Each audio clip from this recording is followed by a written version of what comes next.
que en su momento se discutieron cuando empezamos semestre. Yo los tengo registrados, es con la cuenta de correo ICESI. Yo no sé si eso afecta a Teams, probablemente sí, tendría que probar.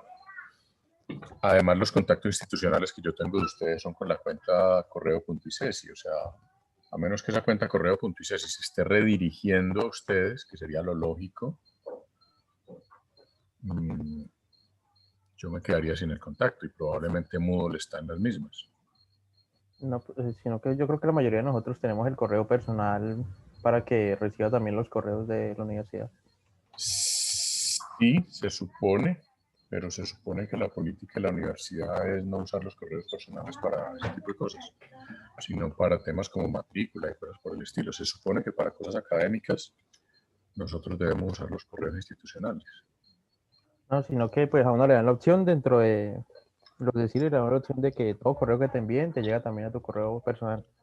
Sí, pero Aunque es lo una puedes opción. dejar. Claro, pero es una opción. Una opción, pero digamos la instrucción que nosotros tenemos, incluso el viernes nos llegó un correo de Canatura medio regañándonos por usar WhatsApp. Se supone que todo debe ser por las vías institucionales. Entonces, en pleno semestre les da por hacer un cambio de estos, pues nos dejan a todos medio mirando para el techo. Pero bueno, voy a tratar de averiguar de dónde viene esto, por qué, como, a quién se le ocurrió. ¿Es Ubicesi o Unicesi? El dominio. Creo que es u.icesi, algo así, no estoy seguro.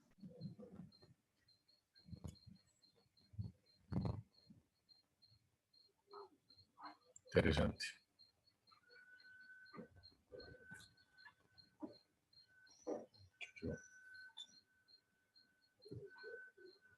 Ya están casi todos. Ellos simplemente lo mandaron y dijeron que era para mejorar la experiencia virtual y yo no sé qué cosa, pero pues, Y decías, te reenvió el correo, profe.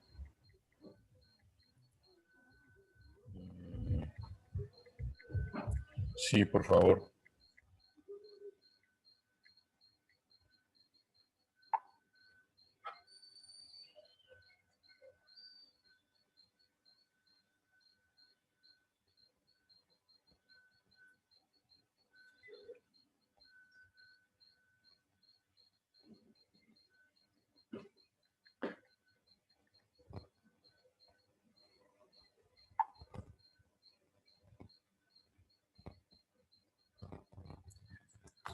Bueno,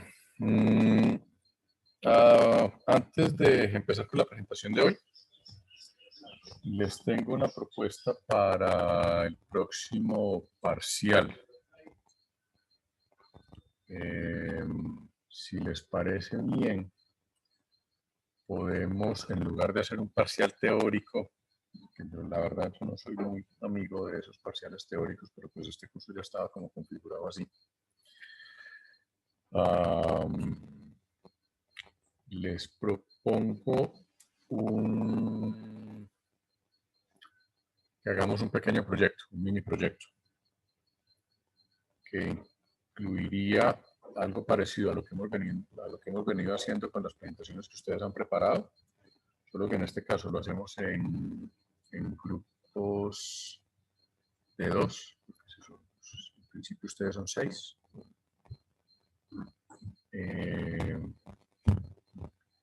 De tal manera que cada grupo se enfoque en un protocolo de nivel de aplicación y en una práctica o en un taller usando Wireshark con ese protocolo de nivel de aplicación. De tal manera que eso se pueda entregar en unos 10 días, o sea, el martes que viene en 8. ¿Les suena?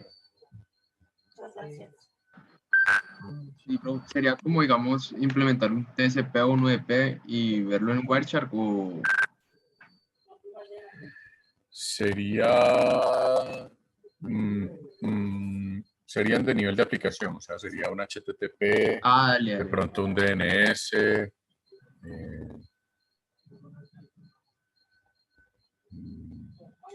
algo así más bien. Ah, listo, profe, listo, listo. Obviamente eso implica ¿Me meterse con puedes TCP y repetir un UDP momento? también, Sino ¿no? que se me cortó el internet un momento. ¿Cómo, perdón? ¿Puedes repetir otra vez qué era lo del proyecto? Sino que se me sea, bloqueó el internet. Ya, la idea es hacer un pequeño proyecto, digamos, que en lugar del examen teórico, un pequeño proyecto que cubra un trabajo sobre protocolos de nivel de aplicación y un taller con esos respectivos protocolos, de tal manera que a cada grupo le toque un protocolo y ese grupo pues hace como una presentación sobre ese protocolo y a su vez pues implementa un taller o una demostración con Wireshark acerca de ese protocolo. A mí me parece muy bien. Vale. ¿Y les parecería bien entonces para este martes en 8? O sea, eso sería... les digo qué fecha. Eso sería para el martes 24.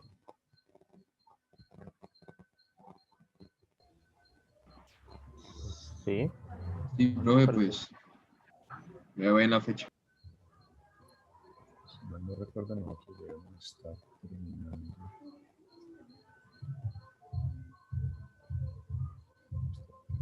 Casi creo que el 4 de diciembre. Si no me falla la memoria.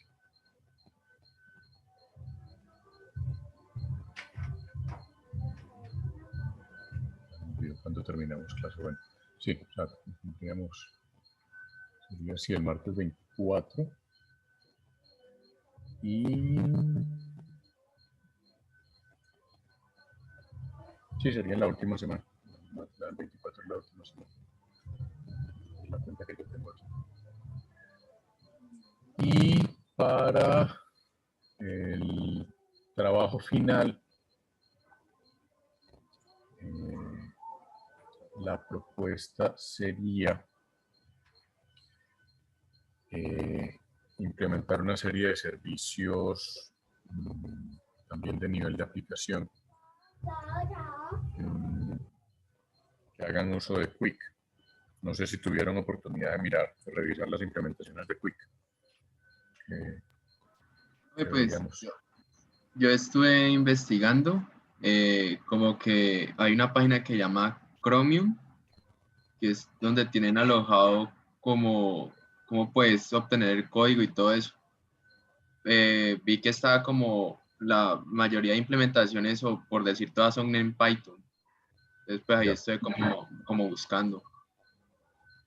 Y pues ahí estoy averiguando.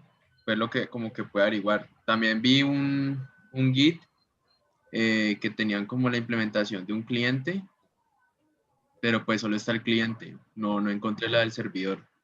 Ya. Eso fue como todo lo que he podido buscar. Porque la idea sería intentar implementar algo usando HTTP3 y Quick y pensar como en algún servicio que esté distribuido, es decir,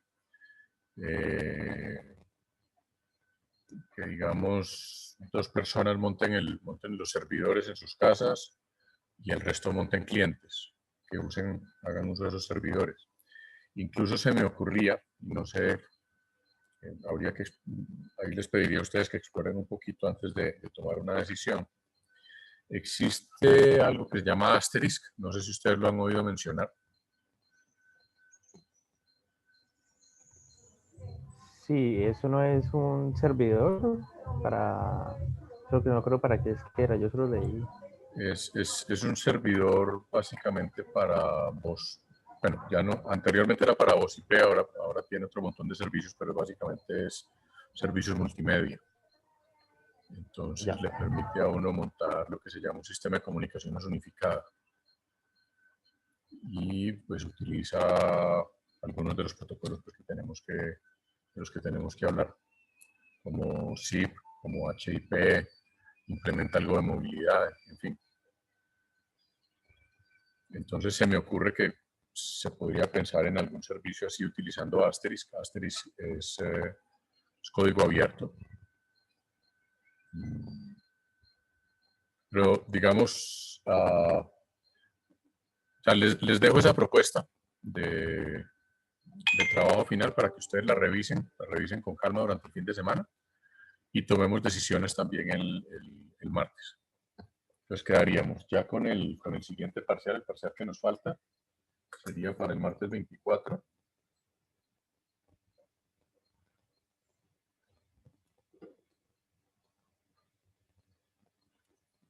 Listo. Y el trabajo final, pues la propuesta es esa. Y ahí digamos que podríamos matar dos pájaros de un tiro, que podríamos abordar alguna de las prácticas que tenemos planeadas y de una vez el trabajo final, o sea que lo podríamos incluso hacer presencial o parcialmente presencial. Ah, sí. El profe nos había comentado una práctica que tenemos el 4 de diciembre, ¿es que? Ajá, sí. Entonces sería como tratar de vincular esas dos, pues lo del final con esa práctica, ¿no? Exactamente. Bien. Esa sería como la idea. De todas formas, revisen bien el tema, sobre todo el tema de Asterisk, o pues miren a ustedes qué otra cosa se les ocurre. Que implique pues revisar cosas más o menos avanzadas como Quick, como HTTP3. Hoy vamos a hablar un poquitico de HTTP3, muy poco, ya les voy a mostrar también porque pues no hay demasiado que decir todavía de HTTP3. Pero pues sería como mirar eso, mirar como qué servicios avanzados se pueden allí implementar en ese trabajo final. Para salirnos un poco como pues de las cosas tradicionales que ustedes ya hicieron en programación en red. Es decir, ustedes ya tienen unos principios básicos de programación en red, pero pues la idea es como ir un poquito más allá y tratar de ver si se pueden hacer cosas de calidad, con calidad de servicio, en fin, ese tipo de cosas. Listo, profe, pues sería como averiguar bien, pues. Sí. Por eso les digo, revisen bien la propuesta, indaguen un poquito y el martes pues ya tomamos decisiones. Listo, profe. Vale, perfecto. Vale. Creo que eso era como los dos pendientes que teníamos para hoy, si no me falla la memoria. No sé si había algo más o si ustedes tienen algo más pendiente antes de que arranquemos con la presentación. Creo que esos eran los dos temas que vamos a tocar hoy, lo del parcial y lo del proyecto. Listo, perfecto. Entonces, bueno, vamos a hablar hoy, a empezar a hablar de protocolos de nivel de aplicación. Hoy me voy a enfocar principalmente en HTTP. Luego hablaremos un poquito de zip, de algunos temas de movilidad y luego abordamos los otros temas que nos faltarían de nivel de aplicación. La idea de enfocarnos en HTTP es porque HTTP se ha vuelto como el protocolo principal de nivel de aplicación, que hoy por hoy de alguna manera encapsula o incluso reemplaza muchos otros protocolos que se utilizaban anteriormente. Aunque hay muchos protocolos de nivel de aplicación, algunos prácticamente en desuso. No los voy a mencionar todos, tengo aquí una lista relativamente corta.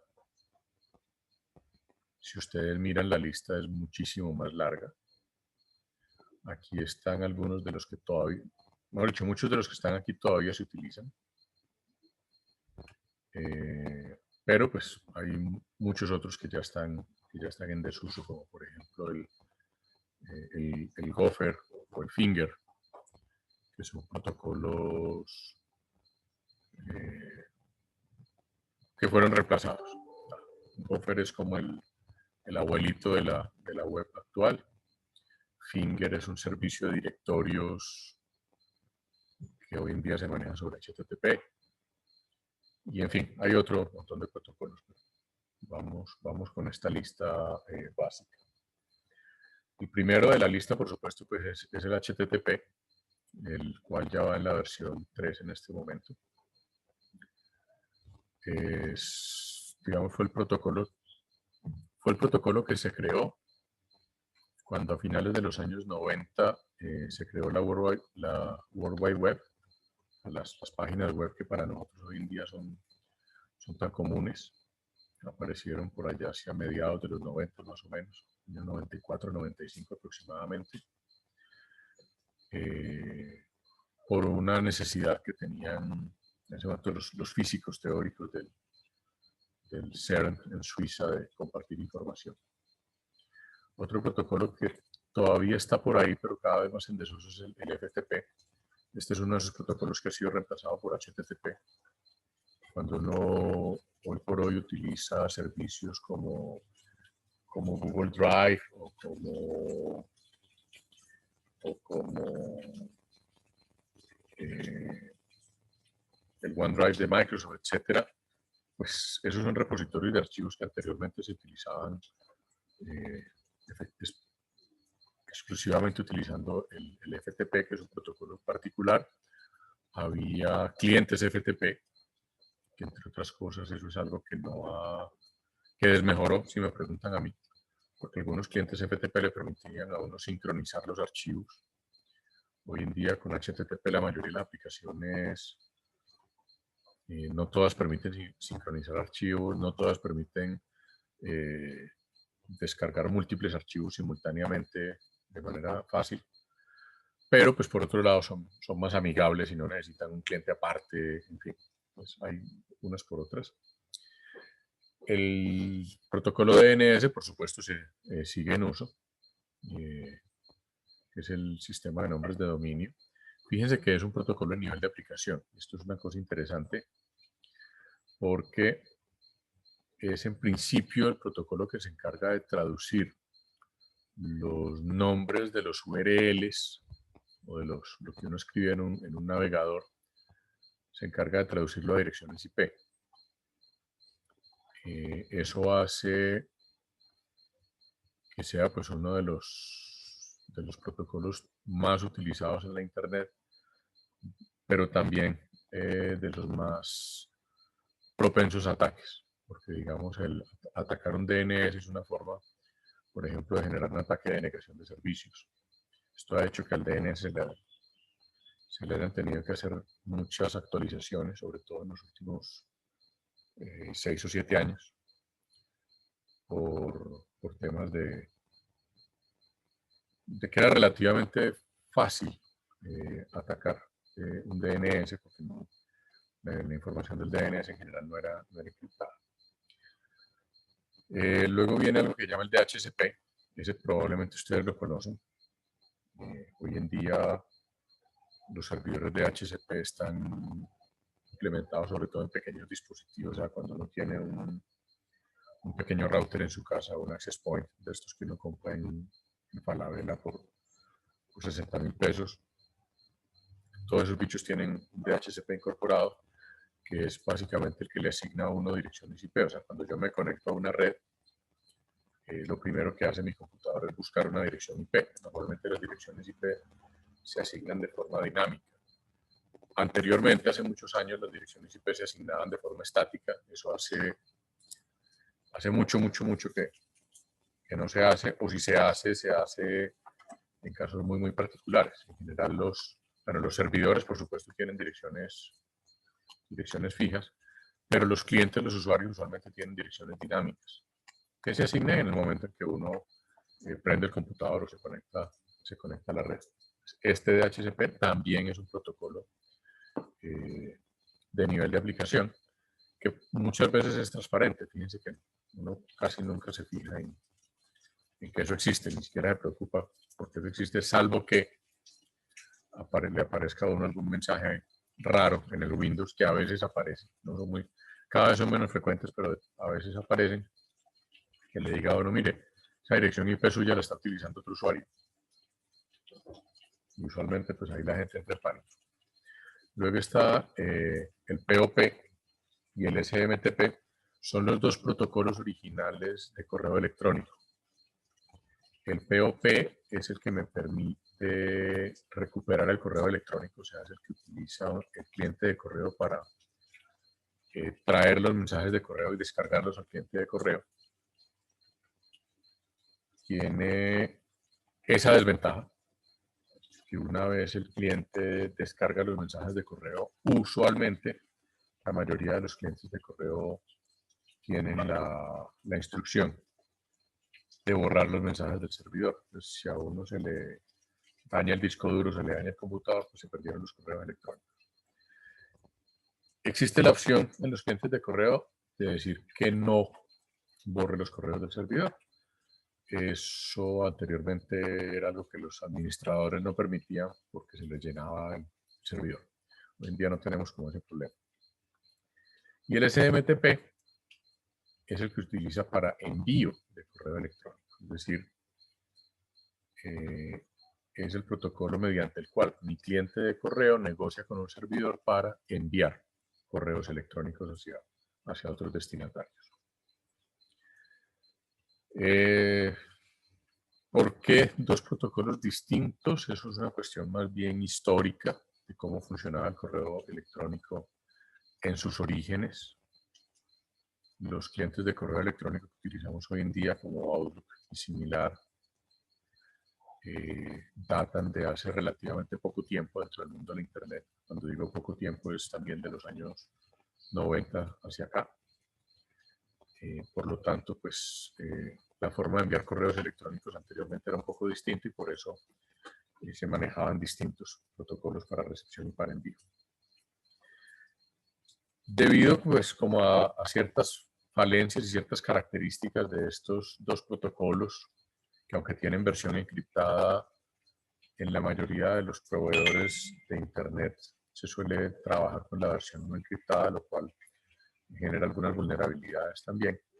Entonces se creó hace no tanto tiempo otro protocolo que es el IMAP, o el Internet Messages Access Protocol, o protocolo de acceso a mensajes de Internet, que es el que hoy en día se empieza a ser más utilizado, y es el que utilizan clientes como Gmail, básicamente utilizan por debajo IMAP. Bueno, Gmail utiliza HTTP, pero si uno tiene un cliente de correo que se conecta a Gmail, que se conecta a Exchange, que es lo que hacemos, por ejemplo, en la universidad, que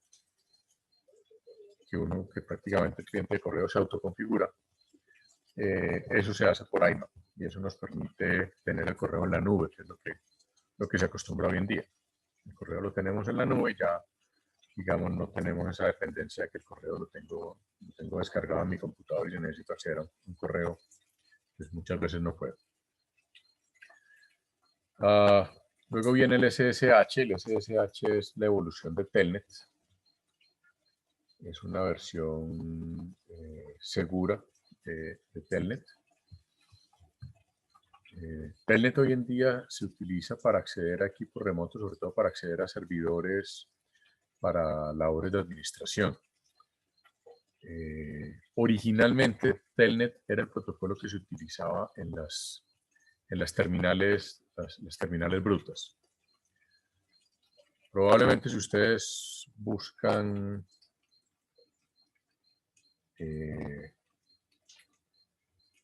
en Google cosas como terminales WISE o terminales Digital o DEC, Digital Equipment Corporation, van a encontrar que hace algunos años muchas empresas lo que tenían era básicamente pantallas con teclado que estaban conectadas directamente a un servidor y no tenían ningún tipo de inteligencia. Eso posteriormente evolucionó a lo que se denominaron los clientes livianos, por allá hacia mediados del 2000. lo que hoy en día es Oracle, trató de desarrollar ese concepto de cliente liviano, que es un computador sin disco duro básicamente, con poca memoria y una buena conexión a la red. Y hoy en día estamos viendo un poco esa vuelta a los clientes livianos con equipos como el MacBook Air, o si ustedes miran en los bancos, incluso en los computadores que tenemos en algunos salones de la universidad o en muchos salones de la universidad, son equipos muy pequeños, son equipos con muy poca capacidad que basan su funcionamiento en estar conectados a la red y en estar conectados a la nube. En el caso de los equipos con telnet de las terminales, pues están básicamente conectados a un servidor local. Pero cuando ya se empezó a montar el telnet sobre internet, pues el tema de seguridad cobró bastante importancia y se reemplazó por Secure Shell, que es básicamente una versión que me permite hacer conexiones encriptadas. Digamos, es la principal diferencia, que no, si se pincha la conexión, pues no hay, es más difícil acceder a la información. En Telnet la información va completamente abierta. Eso implica que se pueden enviar claves y otro montón de cosas en abierto. Luego está el TFTP. Yo no sé si ustedes, cuando trabajaron con enrutadores en redes, hicieron configuraciones de enrutadores o actualizaciones del sistema operativo de los enrutadores. Yo creo que guardábamos toda esa información de TFTP en un servidor especializado para eso. Eso. El TFTP es una versión liviana del FTP, que es muy utilizado sobre todo para guardar configuraciones de enrutadores. Para que si uno tiene que reconfigurar un enrutador o se le borra el sistema operativo del enrutador o tiene un problema con el enrutador, poder restablecer el enrutador con su configuración rápidamente. Pues hoy en día ya hemos visto que si utilizamos redes definidas por software, pues eso lo hace el controlador de red. Pero pues anteriormente se hacía utilizando un protocolo como el TFTP. El LDAP es otro protocolo que sigue en uso. Es el protocolo de acceso a directorios, es decir, es un protocolo que en las redes sirve para obtener información de todo el mundo, poder identificar quién pertenece a un dominio, básicamente. Es un poco la idea de identificar quiénes están asociados a un dominio y poder hacer una diferenciación de servicios, quiénes pertenecen o no al dominio. Luego hay otro protocolo más reciente que es el XMPP, que reemplazó al que originalmente era el IRC, el Internet Relay Chat. El IRC fue el primer protocolo de mensajería instantánea en Internet. Data de los orígenes del Internet, o sea, este tema de la mensajería instantánea en WhatsApp no es algo tan nuevo. Digamos que ha cambiado un poco se ha extendido su uso, pero el tema de la mensajería instantánea siempre existió en la Internet. Y había unos pequeños clientes con los cuales uno podía mantener conexión. Digamos que la diferencia es que originalmente la mensajería instantánea por defecto se tenía en grupos de trabajo, o sea, casi todos los usuarios que estaban conectados a un dominio o a una subred veían los mensajes. Luego evolucionó para poder manejar mensajes privados y el XMPP es una variante donde ya no solamente se maneja texto, que era lo que se manejaba en el IRC, sino que se maneja pues todo lo que podemos manejar hoy en día, audios, imágenes, etc. Luego está el Network Time Protocol o Time Server Protocol, que es un protocolo que se utiliza para sincronizar los relojes de los servidores y de los computadores. Tal vez yo les mencioné alguna vez que ustedes pueden configurar el reloj de su computador de tal manera que se sincronice con la red. Y así, como les digo, la lista es extensa. Esto es solamente una lista de algunos de los que todavía siguen en uso. Insisto en algunos. Entonces, el tema del nivel de aplicación en Internet es mucho más extenso. Fíjense que a nivel de de transporte, básicamente nos quedamos con TCP y con UDP y poco más. Hay algunos otros protocolos de nivel de transporte como el ICMP y demás. En nivel de red también hay unos pocos protocolos, pero en nivel de aplicación hay una lista grande. Ahora, de esa lista, pues como les decía, el HTTP es el más. Vamos a empezar por el HTTP 1.1, que fue tal vez el que más tiempo estuvo al aire. Como dice allí, es un protocolo del tipo solicitud-respuesta, al menos en el 1.1, luego vamos a ver que en el 2 y en el 3 puede haber algunos cambios, o hay algunos cambios. Pero la idea fundamental es que es un protocolo de tipo solicitud-respuesta, es decir, hay un cliente que envía una solicitud, o hay alguien más bien que envía una solicitud, y quien recibe esa solicitud pues va a enviar una respuesta. También se dice que es stateless, la traducción de eso sería como sin estado.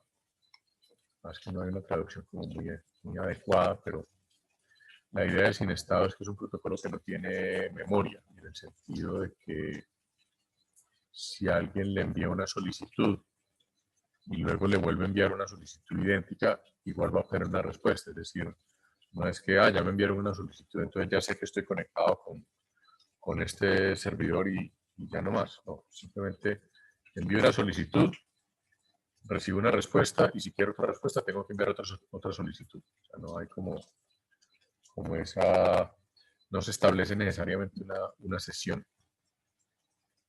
Eso vamos a ver que cambia un poquito más adelante. La forma como se maneja esa solicitud al servidor como el cliente, bueno, HTTP 1.1 fue creado bajo el paradigma cliente-servidor, por eso usualmente en la literatura siempre se habla del cliente y del servidor. Hoy en día ese concepto no es un poco más vaporoso. Ya,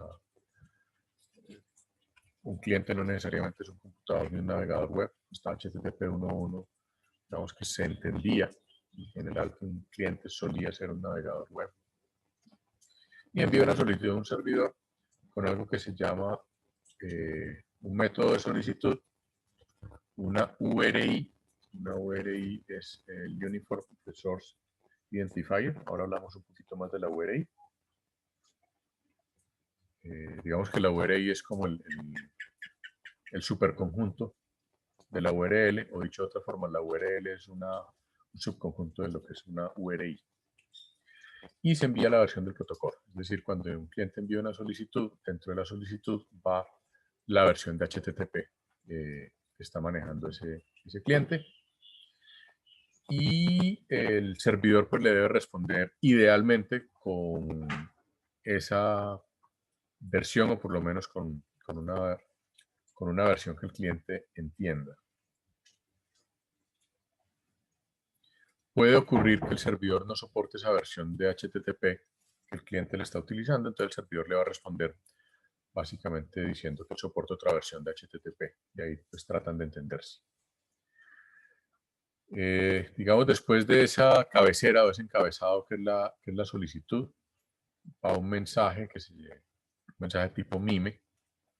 Ahí les dejo un poquito también la inquietud de que investiguen un poquito más qué es MIME, que es un formato de mensajería muy estándar en Internet. Al menos hasta HTTP 1.1 y parcialmente en HTTP 2. Ese mensaje que va después de la cabecera básicamente tiene una serie de parámetros que dependen de qué es lo que se quiera hacer. Por ejemplo, si yo lo que quiero es hacer una consulta a una base de datos, entonces dentro de ese mensaje va a ir un código que está interrogando en el servidor. Va a ir información información adicional del cliente, o puedes estar solicitando que se ejecute un script en el servidor. En fin, ese mensaje puede tener distintos contenidos según lo que sea. Básicamente un servidor va a responder con una línea de estado que a su vez contiene la versión del protocolo que el servidor soporta. Si es una versión mayor, pues no va a haber ningún lío. Si es una versión menor, pues probablemente ahí puede haber algunas restricciones. Pero una de las cosas que se ha intentado hacer a lo largo del tiempo en HTTP es mantener en lo posible o en un alto porcentaje de la compatibilidad hacia atrás.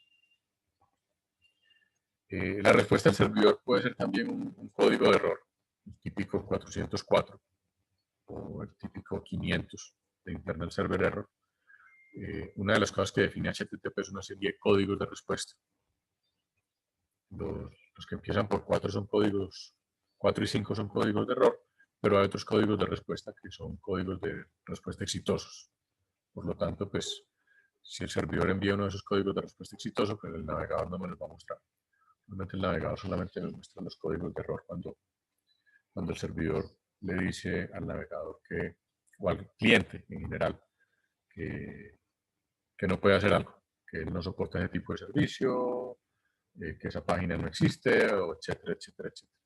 Ahí también en las RFCs pues está toda esa lista de códigos que están definidos para HTTP.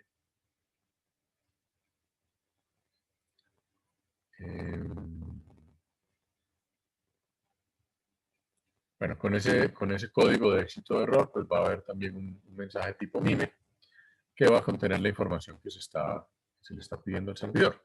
Eso puede ser una página web, puede ser una información de base de datos, puede ser de todo tipo de información. Hoy en día HTTP, como les dije al principio, no es solamente páginas web, se puede utilizar para muchas otras cosas. Para apps, móviles y para otro montón de cosas. La comunicación de HTTP usualmente tiene lugar a través de conexiones TCP/IP. Fíjense que dice generalmente, o sea, no es obligatorio que HTTP vaya sobre TCP o sobre UDP. Sin embargo, pues por razones que ya hemos discutido, pues usualmente HTTP va sobre TCP o sobre UDP. El puerto predeterminado es el 80 o el 8080, pero se pueden utilizar muchísimos otros puertos. Es decir, dentro de la URI, una de las cosas que se define es el puerto, y ya les muestro cómo es la estructura.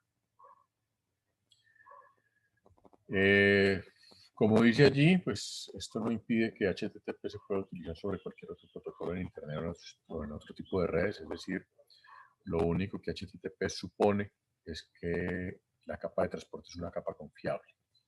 Es decir, fíjense que aquí parte de lo que estamos diciendo es, si llegáramos a reemplazar TCP por, qué sé yo, un TP clase 4 o un XTP, HTTP seguiría funcionando sin ningún problema. Es decir, lo único que necesita HTTP es que el nivel de transporte sea extremo a extremo y que sea suficientemente confiable.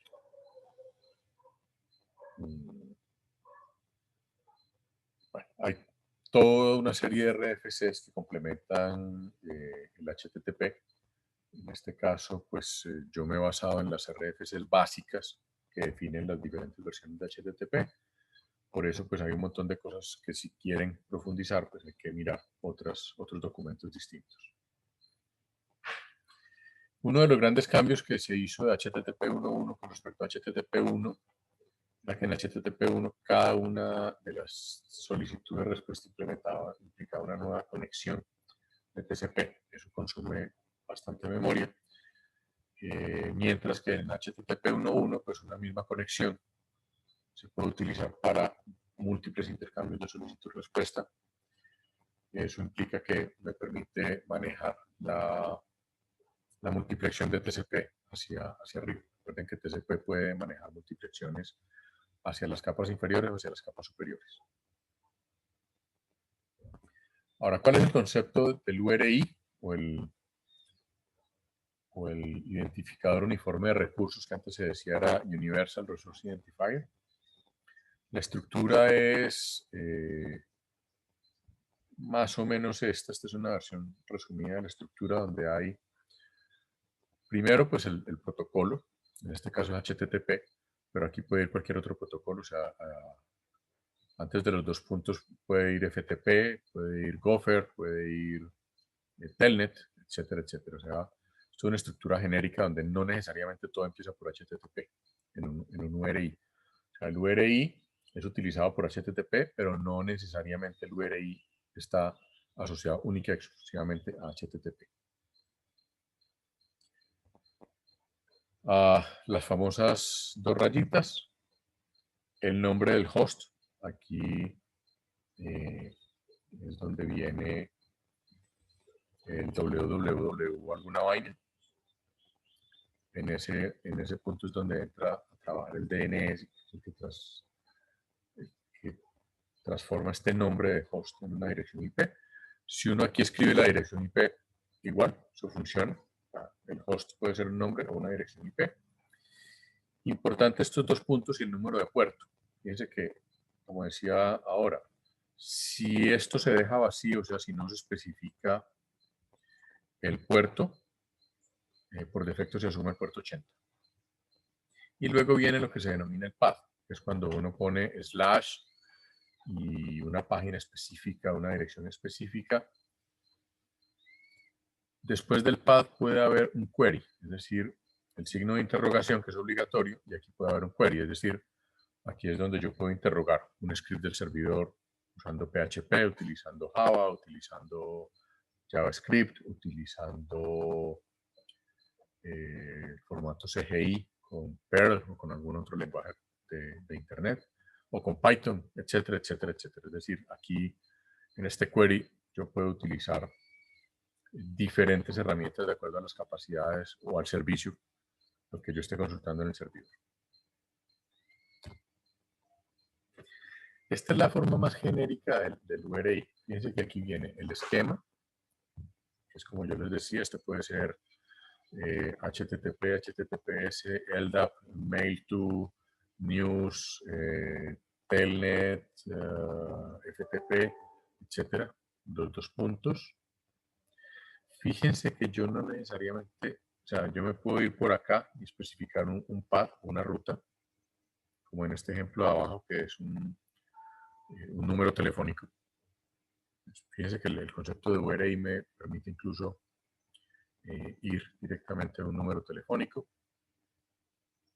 Entonces, en ese caso no necesito las dos rayas. Después de ese path, pues puede ir directamente. Entonces, el servidor hace algo. En este caso, esto sería, por ejemplo, un softphone, el cliente. O puedo hacer el query y luego hacer una fragmentación. Es decir, después del query puedo utilizar un numeral o almohadilla, como dicen los españoles, y luego pues otro fragmento de información. Lo más típico es esta ruta por debajo, es decir, el protocolo, el esquema, dos puntos, dos rayas, información de usuario o host, y entonces viene el www. lo que sea, puerto, path, etcétera. O puedo dar un user info. Si esto es un correo electrónico, entonces el mail to. Entonces aquí viene Pepito Pérez, @ el host. Y fíjense que incluso yo me puedo ir por acá y luego ir a un puerto. O sea, yo puedo especificar el puerto de correo si no estoy utilizando el puerto de correo por defecto. Recuerden que, recuerden no. En el correo electrónico se pueden utilizar también diferentes puertos según el protocolo de correo que estoy utilizando y según si lo estoy utilizando encriptado o no encriptado. Entonces, o puedo utilizar un puerto de correo electrónico diferente a los puertos bien conocidos que son para correo. El esquema de URI me permite todo ese tipo toda esa flexibilidad. Aquí lo que hay es un montón de ejemplos de URIs. Aquí hay un protocolo que no es muy conocido, por ejemplo, el de News. Ese es un protocolo que se utilizaba, el de Newsfeed, el Newsfeed Protocol, es un protocolo que se utilizaba explícitamente para noticias. Cuando uno se suscribía a servicios de noticias o a boletines de noticias, podía utilizar ese protocolo específico, que era como una forma de acceder a los periódicos en línea antes de que los periódicos pusieran la información en las páginas web, como hacen hoy en día. Ese fue un predecesor de los periódicos electrónicos que tenemos hoy en día.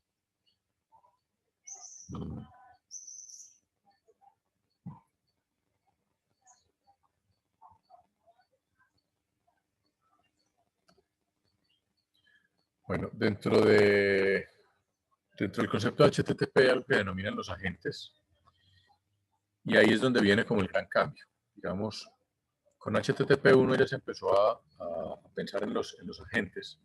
Esto se fortaleció con HTTP 2.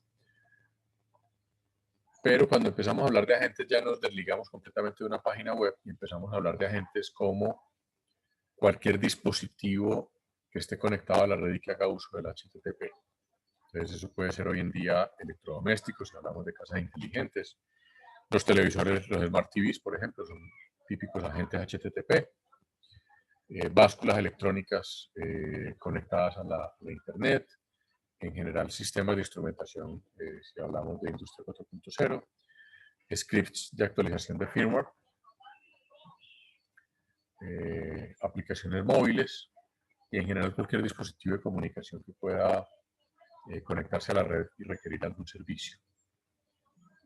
Anteriormente esto se hacía utilizando otros protocolos, hoy por hoy casi todo esto se hace vía HTTP. Por ejemplo, cuando el teléfono celular pasa una actualización de sistema operativo, una actualización de firmware, él descarga el archivo y lo hace a través de HTTP.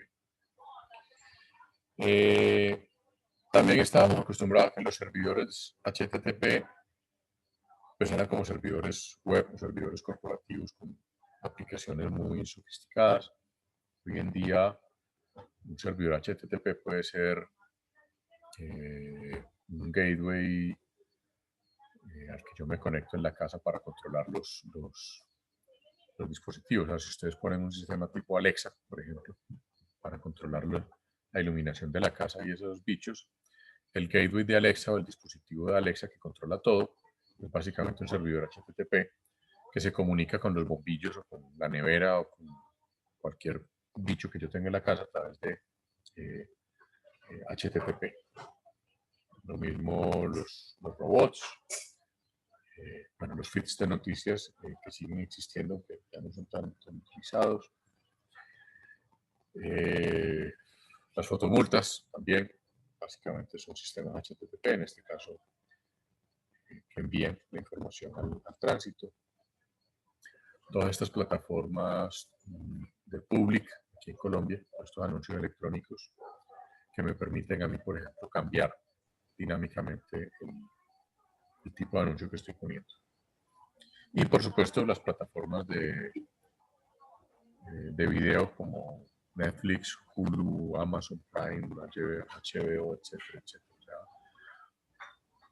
lo que anteriormente eran protocolos muy especializados, hoy en día todo se hace sobre, o casi todo se hace sobre HTTP, con algunas pocas excepciones. Profe, una pregunta. Sí. ¿Y esos sensores meteorológicos o también esos de análisis de espectro que están por allá en la selva, también funcionan a través de ese tipo de protocolos? Sí, hoy en día sí, la mayoría hoy en día sí.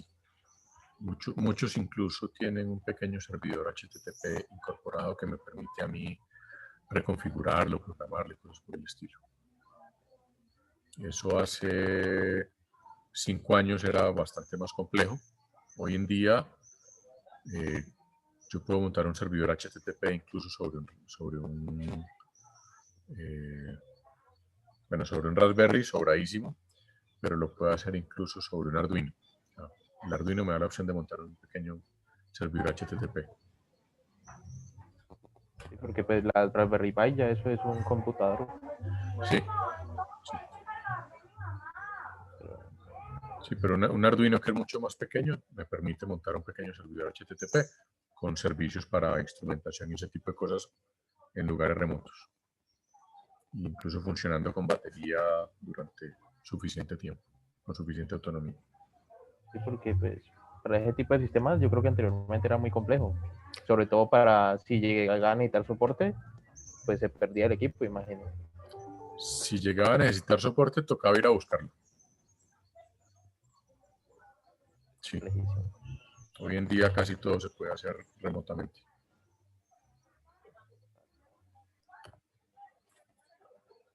Ahora, aunque hay muchas definiciones de tipos de agentes, simplemente voy a mencionar un par como para...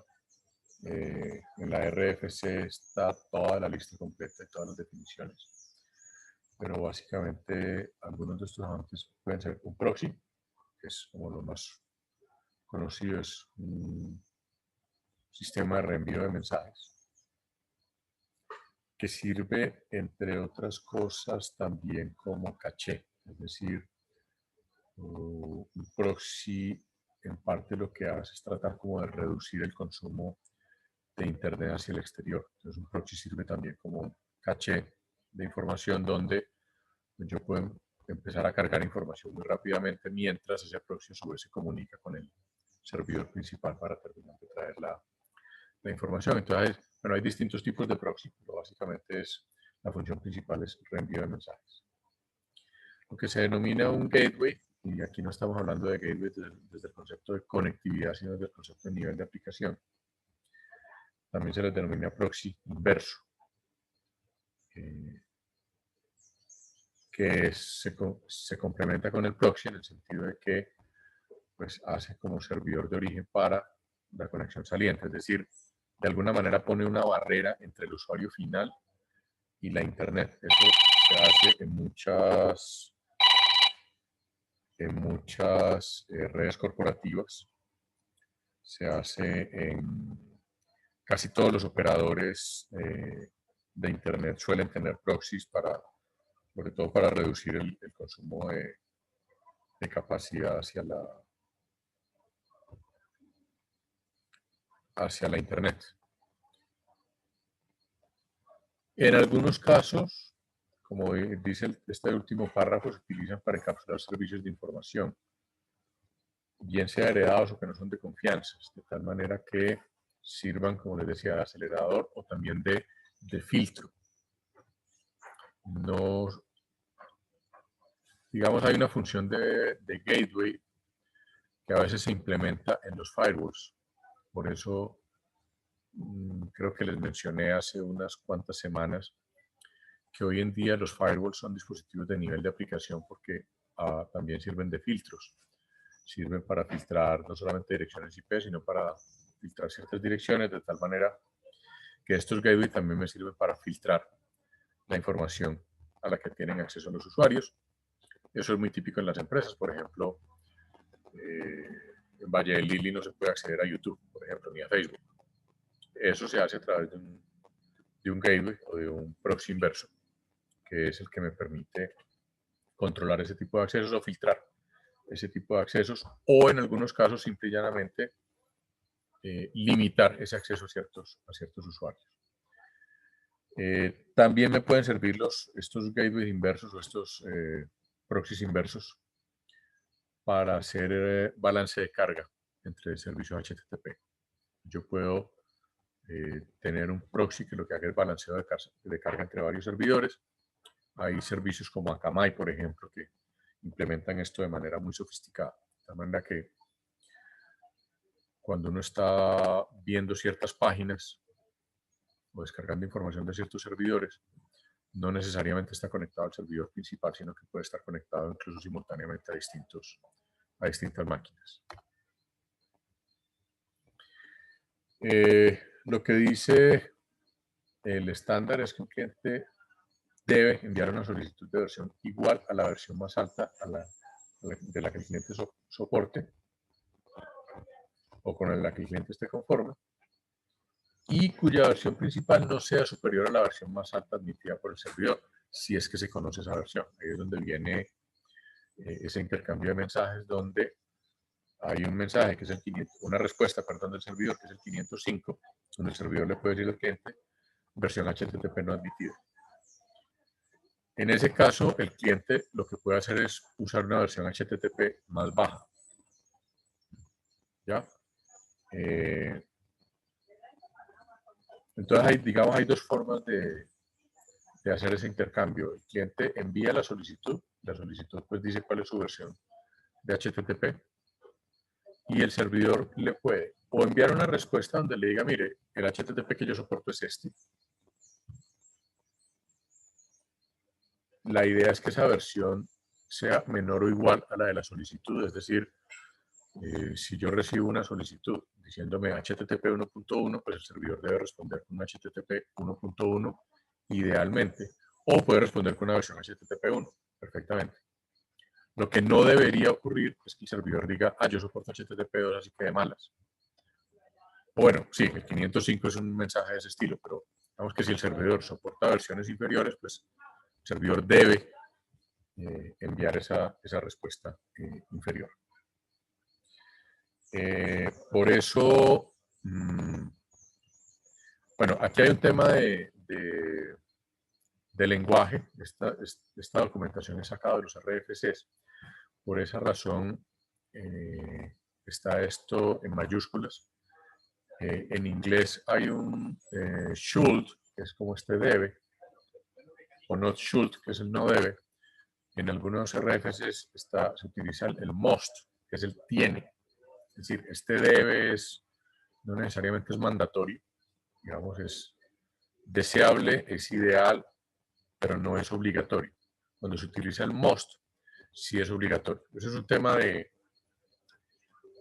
digamos, de estándar de lenguaje en la mayoría de las normas. Y a veces puede ser confuso, porque digamos, a veces se pueden tomar mucho tiempo definiendo estos diccionarios. Y, como les decía, pues, en últimas, el servidor puede mandar una respuesta 505, que es HTTP no admitido, si él no tiene la versión que le está pidiendo el cliente, o si simplemente pues, por alguna razón está rechazando la solicitud del cliente. Bueno, ahí, con el tema de las URIs, hay otro concepto que es el de las URIs conocidas, well known en inglés, por eso lo traduce como bien conocidas, pero se puede dar simplemente como conocidas. Y es que, como empezaron a aparecer tantos servicios distintos y algunos servicios tan raros, entonces el IETF decidió, dentro de las actualizaciones del HTTP, incorporar ese concepto de URLs conocidos. Esto es básicamente una actualización que se hace en la RFC 8615, que es más o menos reciente, que es todavía una actualización al HTTP 1.1, todavía no es HTTP 2, que incluye este concepto de URLs conocidos. Y es una forma de, digamos, de evitar problemas con servidores o con servicios que puedan ser maliciosos.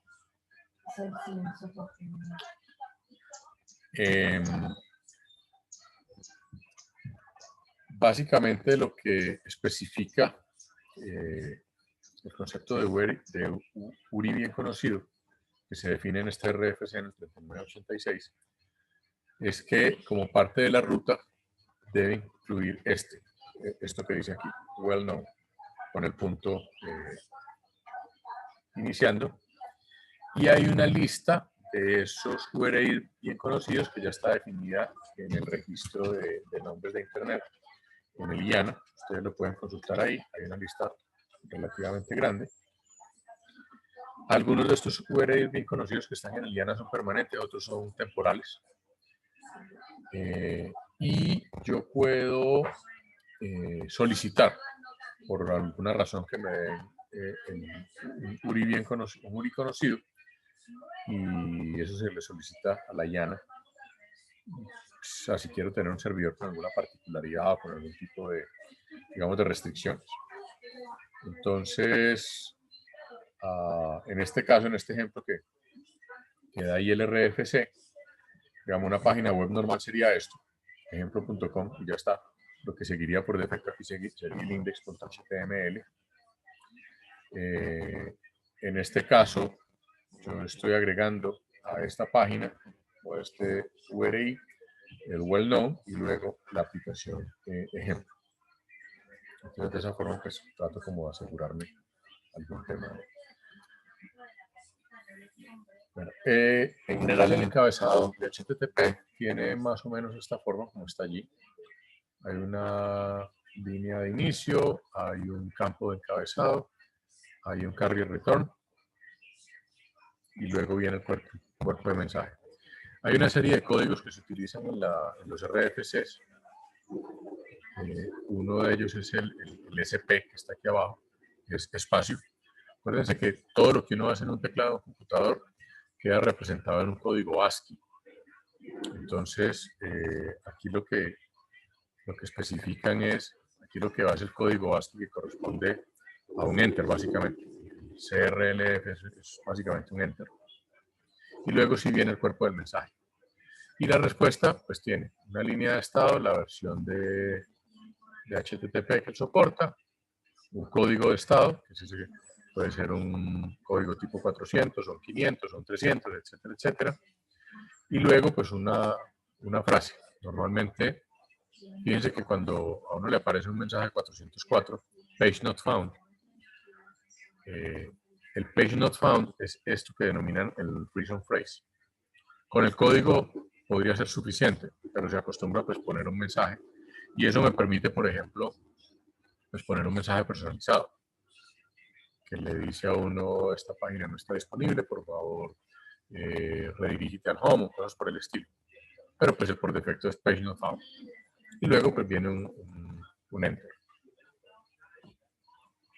Ahora, entrando un poquito a lo que es HTTP2, HTTP2 básicamente lo que busca es optimizar lo que se hacía en HTTP1, hacer un uso más eficiente de los recursos de red, reducir la latencia.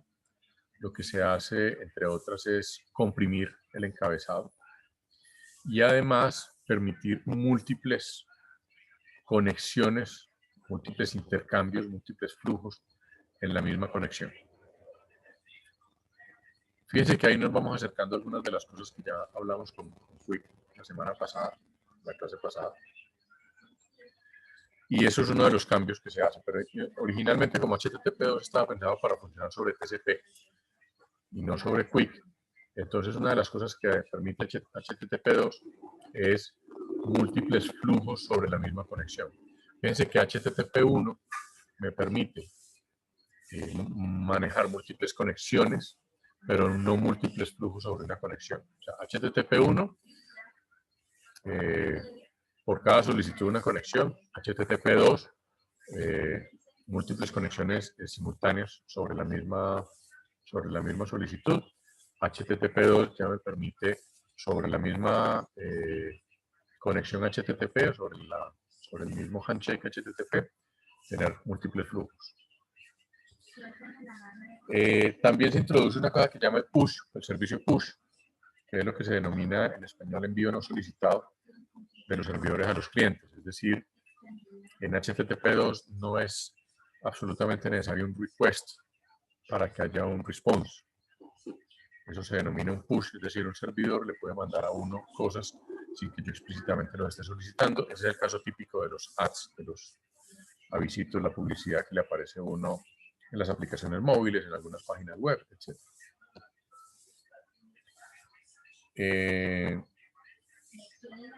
Básicamente, HTTP2, como insisto, mejora, pero no obsoletiza HTTP1, es decir, se conserva la sintaxis de HTTP1 y HTTP2 incorpora algunas mejoras.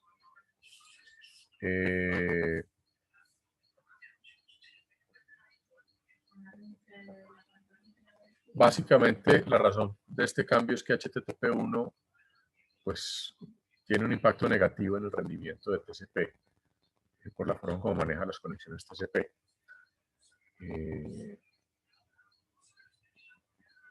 Pero en el manejo de concurrencia y solicitudes puede haber un bloqueo. O sea, puede bloquear el TCP o puede bloquear el servidor por la forma como maneja la concurrencia, las múltiples conexiones sobre TCP. Entonces, básicamente, la forma como HTTP1 y 1.1 solucionan esto, o intentaron solucionar esto, es utilizar múltiples conexiones sobre un servidor para mejorar la concurrencia y eso me carga el servidor. Entonces, con HTTP2, pues lo que hago es mejorar eso, porque solamente necesito una cabecera de HTTP pues, para múltiples conexiones, que es lo típico en una página o cualquier sistema actual. Y además, pues tengo un encabezado comprimido. El tema, digamos, el tema de las múltiples conexiones es que, claro, cada conexión implica un encabezado HTTP, que si la conexión es sobre el mismo servidor, probablemente va a ser exactamente el mismo. Y esto, pues, me va a generar tráfico innecesario y me va a llenar la ventana de congestión de TCP solamente con encabezados HTTP. Pues, eso también lo soluciona HTTP2. Por esa misma razón, pues, se aumenta la latencia de TCP. Y, como les digo, todo esto lo soluciona HTTP2, básicamente porque permite la intercalación de mensajes de solicitud-respuesta en una misma conexión, es decir, el tema de los múltiples flujos, y se mejora la codificación del encabezado, así que una cosa que se llama el PAC, la HPAC, que es el empaquetamiento del encabezado del HTTP, para hacer el encabezado más corto y más eficiente. Adicionalmente, HTTP2 incorpora una cosa que se denomina priorización de solicitudes, de tal manera que solicitudes que se consideran más importantes pues se atiendan más rápidamente, de tal manera que el rendimiento en general puede mejorar. Eso implica que, por ejemplo, si hablamos del ejemplo típico de la página web, algunas cosas de la página se cargan primero, que son las que se consideran más relevantes. El resultado de esto, al menos según el IETF, es que es un protocolo mucho más amigable con la red, porque va a utilizar menos conexiones TCP que las versiones anteriores de HTTP. Una cosa que se me había olvidado mencionar, dentro del formato de HTTP, la estructura HTTP tiene una estructura de la forma x.x o x.y, de tal manera que esto es lo que se denomina la versión principal y esto es la versión secundaria. Lo que dice el IETF es que si no hay grandes cambios, sino cambios secundarios en el protocolo, pues simplemente se va aumentando el segundo número de la versión. Por esa razón, HTTP2 cambia, o sea, estos dos, HTTP 2.0, cambia el formato, porque introduce suficientes cambios en el protocolo, de tal manera que amerita, pues, ya no deben llamarlo 1.3 o 1.4, sino saltar a 2. Otro cambio grande en HTTP2 es que cambia el formato de información a tramas. Fíjense que habíamos hablado de mensajes MIME en HTTP 1 y 1.1. Aquí ya se deja de utilizar el formato MIME y se empieza a utilizar un formato por tramas que a su vez soportan múltiples flujos multiplexados. La definición que hay en esta RFC, la 7540, que es una de las que describe a HTTP2, la define de esta forma.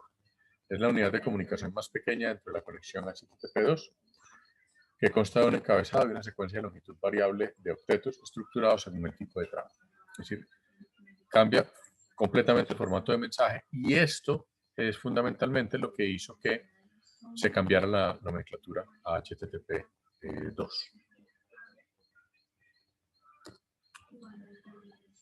Se mantiene el mismo esquema de URI, se empieza a utilizar más el HTTPS.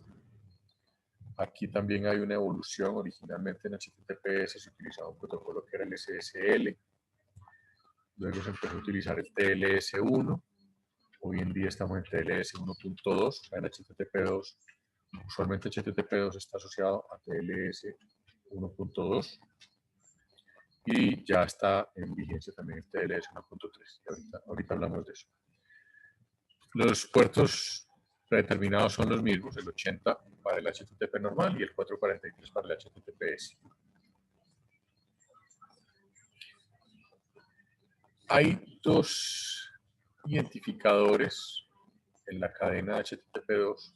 Ellos hablan de la cadena H2, que es cuando va sobre TLS, que es el estándar hoy en día, pero es un estándar relativamente nuevo. Y deja digamos, el estándar original, que es la cadena H2C, donde básicamente el texto va en abierto sobre TCP, sin ningún tipo de cifrado.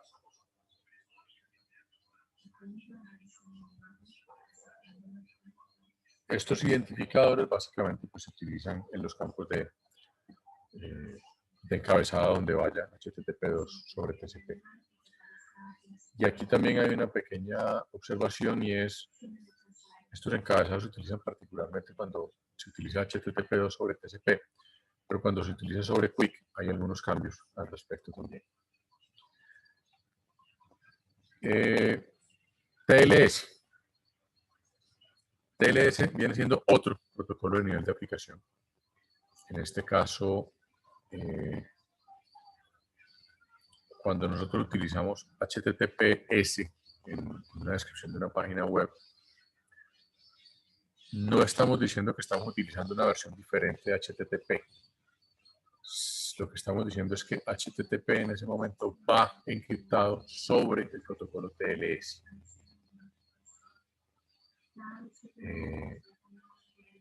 De tal manera que TLS lo que hace es cifrar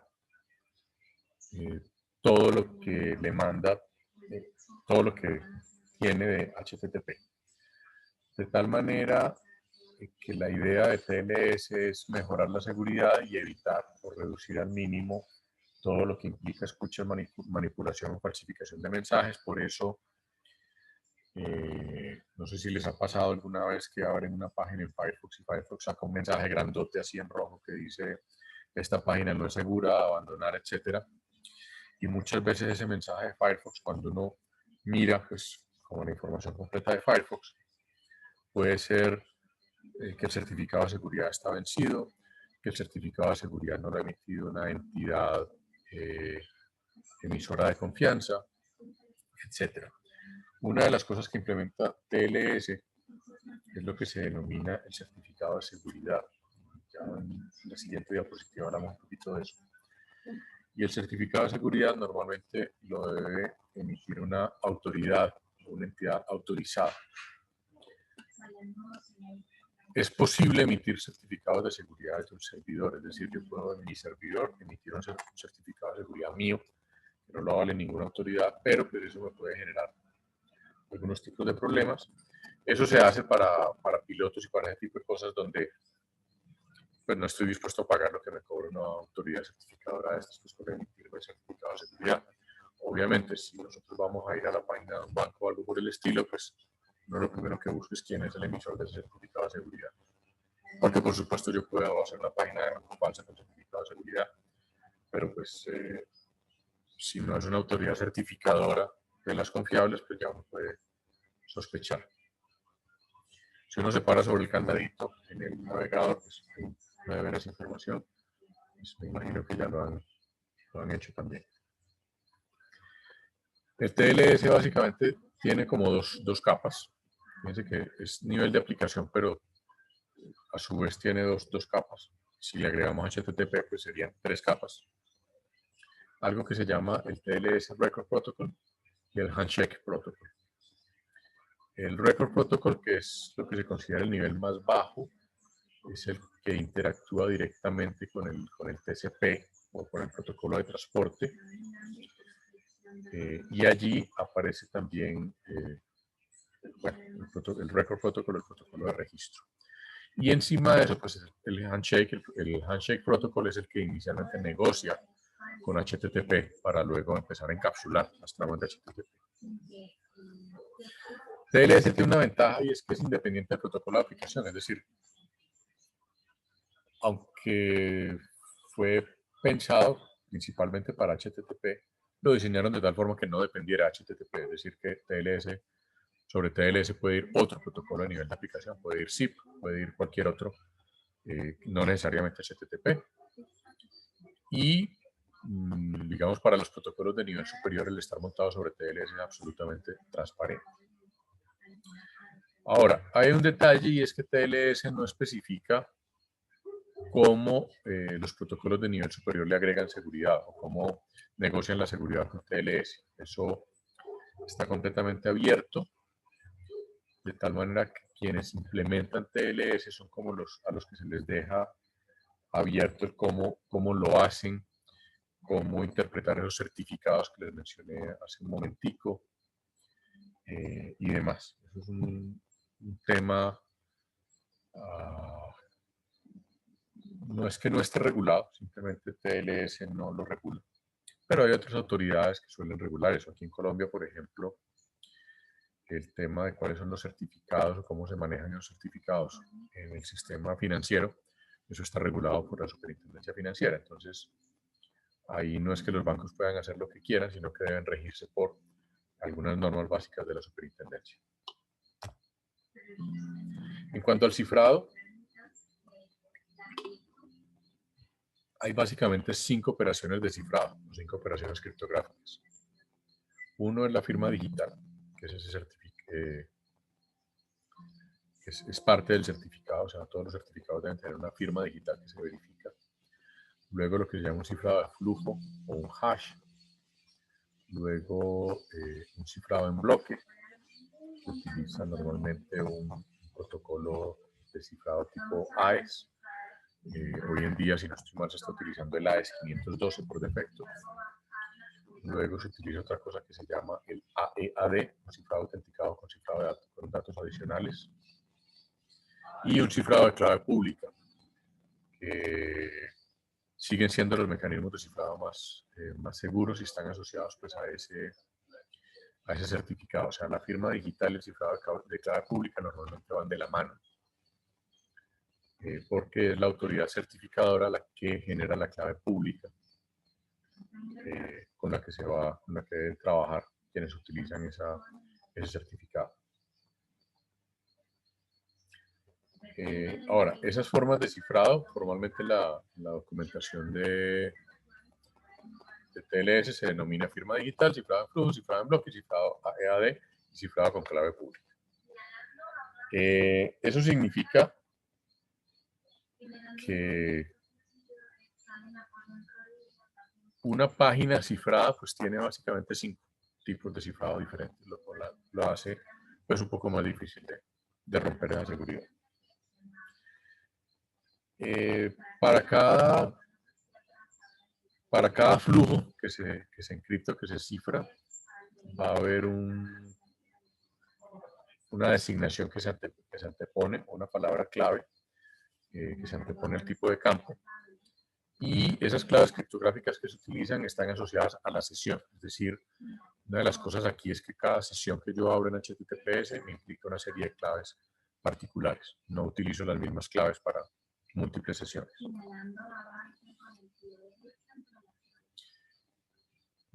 Ahora, entrando un poquito a HTTP3, muy por encima. La razón de cambiar relativamente rápido a HTTP2 y meternos en HTTP3 es porque parte de las cosas que se hacen en Quick están implementadas en HTTP2. Pero están implementadas en HTTP2 es porque TCP no lo soporta. Entonces, lo que hace Quick es que ya implementa características de HTTP2, pero que son mucho más eficientes implementarlas en el nivel de transporte, como el tema de multiplexación de flujo, control de flujo por cada stream o por cada flujo, y un establecimiento de conexión de muy baja latencia. Entonces, la razón de HTTP3 es delegar en Quick cosas que hoy en día hace HTTP2. Es decir, Quick lo hace más eficientemente, pues, ¿para qué hacerlo nuevamente en HTTP2 si el protocolo a nivel de transporte ya me soporta eso? Entonces, HTTP3 va en esa dirección. Cuando les digo algo HTTP3 está apenas en proceso de creación. Fíjense que el draft es de hoy. El último draft que publicaron ellos es de hoy. Había un draft de mayo anteriormente, pero pues la verdad no sé qué tantos ajustes hicieron entre el draft de mayo y este. Pero bueno, es todavía un draft, o sea, no es un RFC, por lo tanto no está aceptado, no está implementado. Esta semántica que se propone aquí en HTTP 3 es compatible o conserva lo que viene de HTTP 1.1. También es compatible y conserva lo que se ha hecho en HTTP 2 con el TLS. Pero hay un cambio aquí, es que ya en HTTP 3 se conserva la semántica, se cambia el protocolo, ya no es sobre TCP sino sobre QUIC, y ya se empieza a trabajar con TLS 1.3. Aquí también hay un cambio en la versión de TLS. De tal manera que en la documentación, en los drafts, se habla de una delegación de HTTP a QUIC, es decir, funciones que eran de HTTP se le delegan a QUIC con esas funcionalidades que ya estaban en la diapositiva anterior, como la multiplicación de flujo y el control de flujo por stream, que son muy similares a cómo manejan las tramas hoy en día HTTP2. Y ahí el asunto es que es más eficiente porque QUIC es más confiable a nivel de flujo, implementa el control de congestión directamente, o sea, HTTP no implementa control de congestión, QUIC sí. Entonces, pues QUIC puede mejorar el rendimiento de HTTP2 a comparación como se haría con TCP. Básicamente porque la forma como mapea HTTP2 los flujos sobre TCP, pues hace que si se cae la conexión TCP, se muera todo, que era lo que también discutíamos cuando hablábamos de QUIC la clase pasada. Esto ya lo mencioné, QUIC ya incorpora TLS 1.3. Esto sí está definido ya en una RFC, en la 8446, que es creo que el año pasado, si no me falla la memoria. Y pues la seguridad es comparable a la que permitía el TLS 1.2 sobre TCP, pero mejora la latencia de conexión, haciéndola más parecida a lo que se denominó TCP Fast. Fast Open, que se describe en este RFC. Este TCP Fast Open es un poquito más viejo, creo que es de 2016 o algo así, pero pues, digamos, todo esto viene haciendo mejoras.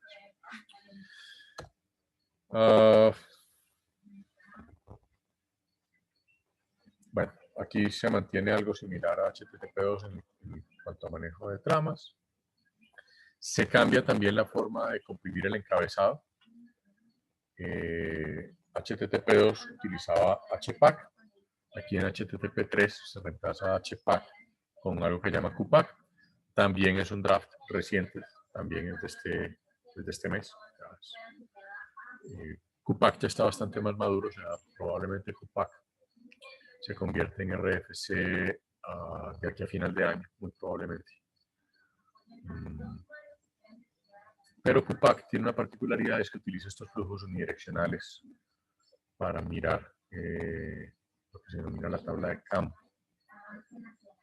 Eso permite manejar más eficientemente las conexiones abiertas, sin tener que restablecer conexiones. Entonces es una pequeña ventaja, una pequeña mejora de QPACK sobre el HPACK que se define para HTTP2. Bueno, y para cerrar la clase de hoy, una pequeña introducción a lo que sigue, que es el tema movilidad o protocolos de nivel de aplicación para movilidad.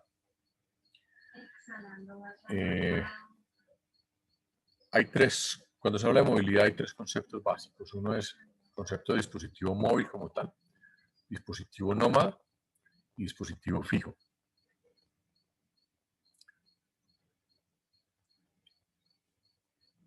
Esto tiene de alguna forma algo que ver con cómo se definen ciertos servicios desde el punto de vista de la UIT, pero digamos que en el mundo de la Internet hay un poquito más flexibilidad.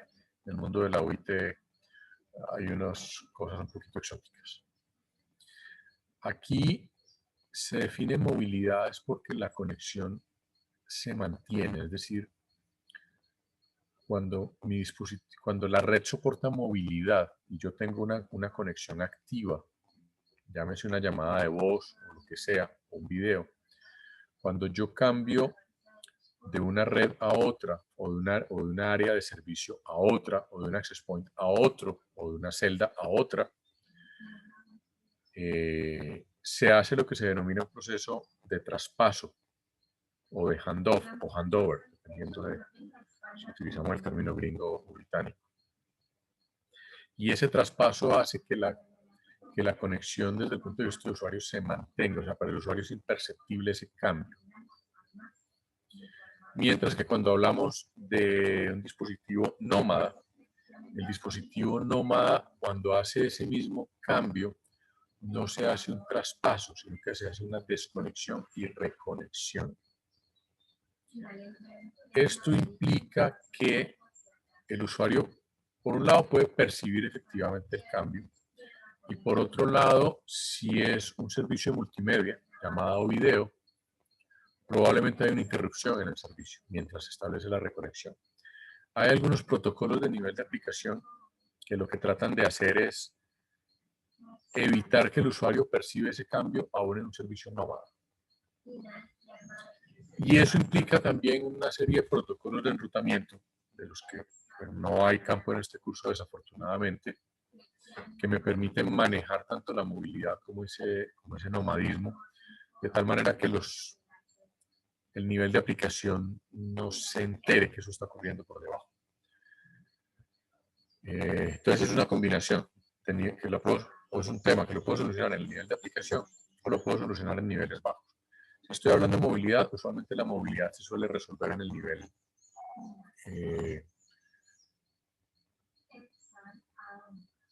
nivel 2, a veces en el nivel 3, si hablamos de IP móvil.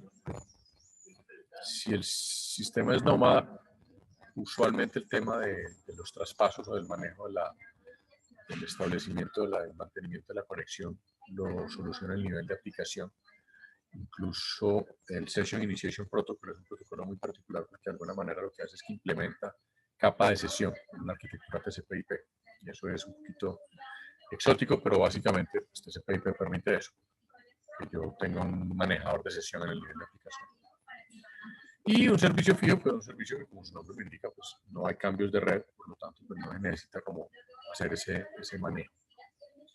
Entonces, lo que vamos a ver la próxima clase es algunos de estos protocolos que me permiten manejar movilidad en sistemas tanto móviles como nómadas desde el nivel de aplicación.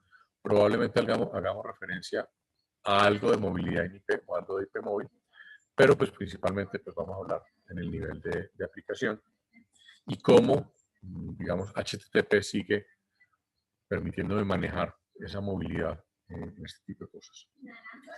Les decía que en algunos casos aquí es más flexible, en el mundo TCP/IP esto es más flexible que en el mundo de la UIT.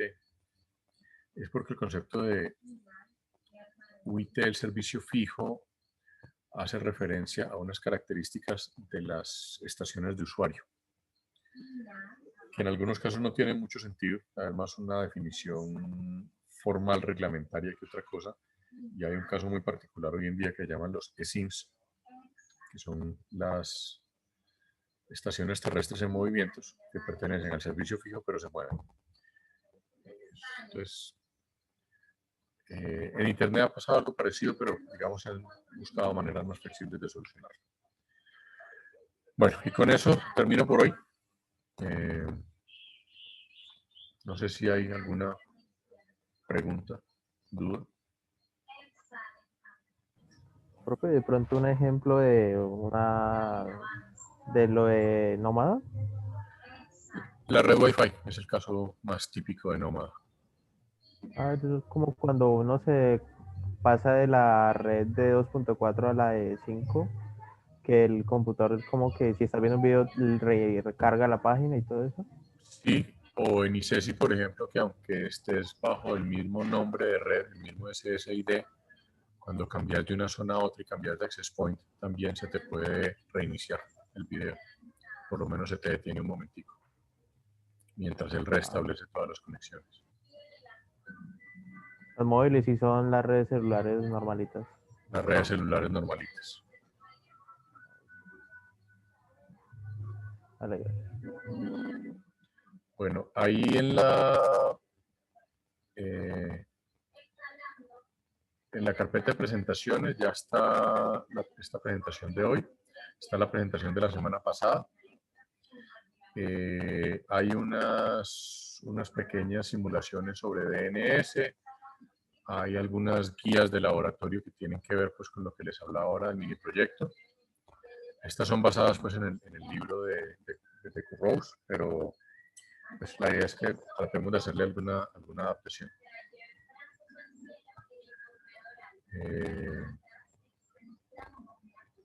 Perdón, no en laboratorio, sino en prácticas. En esta carpeta de prácticas está eso que les decía del mini proyecto.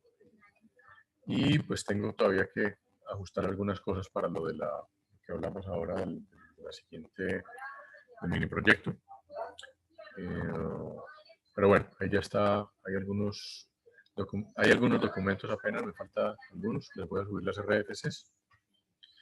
Y también en la unidad 4 pues estaba pendiente de subir algunas de las presentaciones que teníamos de TCP y de Quick. Entonces, ahí ya está actualizada también la información en Moodle. Entonces, bueno, quedan ustedes con la tareita de pensarle al tema del proyecto final y el martes lo conversamos. ¿Listo? Listo. Ok. Listo, profe. Bueno, nos vemos el martes entonces. Yo creo que hasta luego. Chao, chao. El Gracias, mini profe. proyecto es para el 24, ¿cierto? Sí, el mini proyecto es para el 24. Todavía no he Listo, ajustado profe. la fecha en el Moodle, pero ahorita lo ajusto. Listo, profe, gracias. Bueno, Hasta luego. luego. Profe, la distribución de a quién le toca cada cosa, cada parte. También se las monto en el Moodle cuando lo termine de organizar. Listo, profe, dale, gracias. Bueno, nos vemos. Chao, chao.